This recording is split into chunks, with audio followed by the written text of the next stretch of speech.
21-year-old Veronica Blumhorst clocked out from work at 1 a.m., drove just 4 blocks to her home, parked in her garage, and she has never been seen since.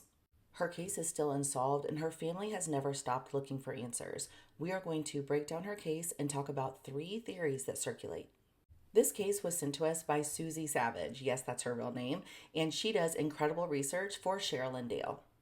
Amy and I met them both at CrimeCon, and we are so grateful. If you have not seen Sherilyn's podcast, I watched her latest episode on this case on YT, and it gave me chills, and I cannot stop thinking about it. Let's get into the details. Veronica lived in Mendota, Illinois with her mom, Betty, dad, Paul, brother, Todd, and she had an older sister, Carolyn, that had already moved out of the home. Veronica was a bubbly and very petite 21-year-old. When I say petite, she was 5'1" and only 100 pounds. She also had a boyfriend, 22-year-old Jeff Viverica. In the very early morning hours of September 20th, 1990, Veronica was getting ready to leave work. It was 1 a.m., and she worked at a grocery store called SuperValue. She was supposed to work even later, but she was recovering from an illness, so she asked if she could leave early. I don't know about you guys, I cannot believe that in the 90s we had grocery stores that were even open until 1 a.m. Before leaving, Veronica rented a VHS. She said that she just wanted to go home and relax and watch this movie. Her coworker Sharon watched her leave the parking lot from the SuperValue grocery store at 1:07 a.m. in her blue Chevy Corsica.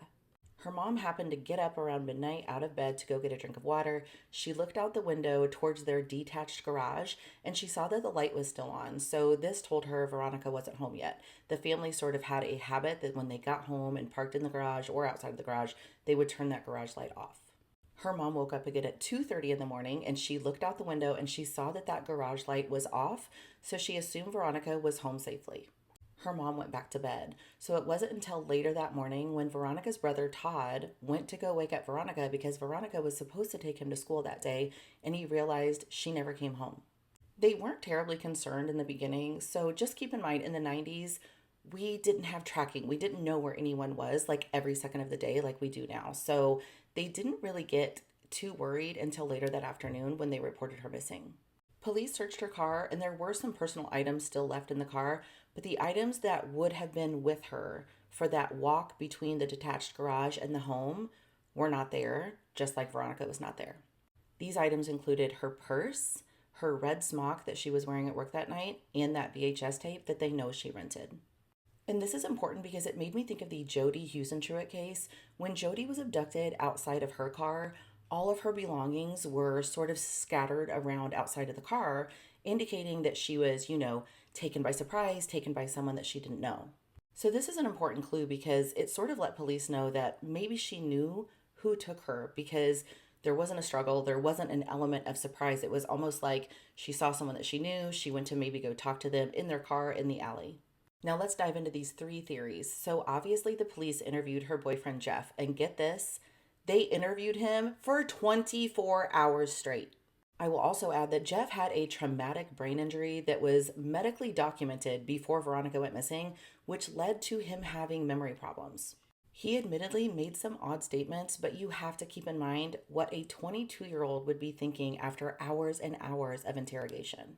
I personally didn't find much that made me think the boyfriend was involved. However, one interesting theory involves a detective on the case named John P. And we're going to leave it at John P.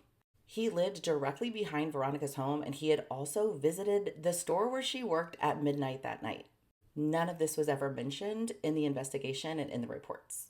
I can't stress this enough that what I'm about to tell you, they are rumors only. I love to talk about facts in cases, but I think it's important to talk about this specific rumor for this specific theory. People in town stated that Veronica allegedly had been dating a married cop. Also that possibly she was pregnant. This instantly sent up alarm bells and made me think of Sandra Birchmore. There are countless firsthand accounts of women who grew up in Mendota, Illinois in the 90s who had not great experiences with this officer, John P. He made them very uncomfortable. Apparently, he was a super creep around young girls, allegedly. And lastly, there is another theory worth mentioning. There was an active suspected serial killer in the Midwest in the 90s named Larry Hall. If his name sounds familiar, the show on Apple TV called Blackbird was based on his story. He has confessed to over 35 unalivings and definitely had a preference for very tiny petite women. Many believe that he is responsible for Veronica's disappearance. What do you think? Do you think it was one of these three theories?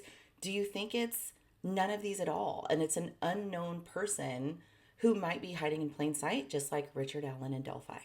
For more information on Veronica's case, you can always check out the website her brother Todd created, seen here. Also, the FB group where her family actively participates, seen here. If you have any information at all on Veronica's disappearance, please contact the Mendota Police Department at 815-539-9331, or you can also submit an online tip at tips.fbi.gov, as the FBI started assisting in this case in 2020. If you've made it this far, thank you. I know that longer videos don't always do well on here, but these are the cases that I love to share the most.